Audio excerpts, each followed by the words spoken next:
Okay, so it's October 1st, and what could be better than driving into Los Angeles during rush hour in an electric car? Well, the only thing that could be better than that would be to drive into LA during rush hour in an electric car to apply for some solar system permits with one of the local utilities. So that can be a great deal of fun. So we're going to drive into LA, and then we're gonna come back here in the same car, proving that such a commute is possible, and then going down. Lisa's going to work down in Orange County, another 15 miles away.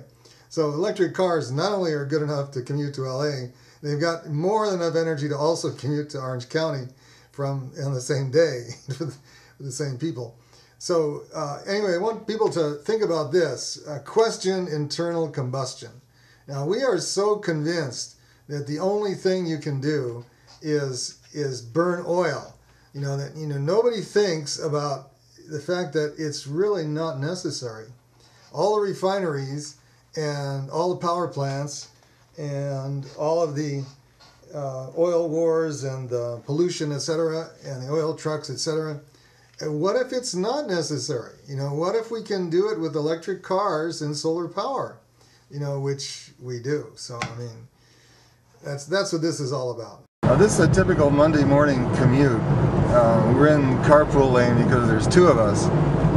But this isn't the worst of it. This is now getting a little better. This is the 405 northbound. The nice thing about it is we're in an electric car, so that when we come to a stop, the energy of motion is sucked back into the batteries via regenerative braking, instead of being dissipated in little brake particles all over the road, which then get washed into the urban runoff, and then into the streams and the rivers, and then back into the ocean, and where it kills otters. Where it kills otters and other things, and becomes the problem of urban runoff. So it's better, also, and it's when cleaner. We're cruising along like this, we're not spewing out hydrocarbons or using much energy. Yeah, we're in coast mode. Yeah, we're a lot cleaner for some reason. An electric car just doesn't seem to have the exhaust gases in the cabin. Now, it seems that there's a lot of leakage from a gas car's production of fumes into the cabin. You don't seem to have that in an electric car. It's just a lot cleaner in the cabin and a lot more fun to drive. This isn't the most exciting car. This is like a big old SUV, mini SUV. Now, so you can see that this is what people put up with every day, and there's just thousands of cars and motorcycles, and each one of them is spewing out somewhere around 1 pound of carbon dioxide per mile, not to mention NOx and SOx. Now, when they say NOx and SOx, what they mean is nitrous oxide and oxides of sulfur and nitrogen oxides. Now, one of the things about nitrogen oxide is that it's really an acid. And the same with the oxides of sulfur, sulfurous and sulfuric acid.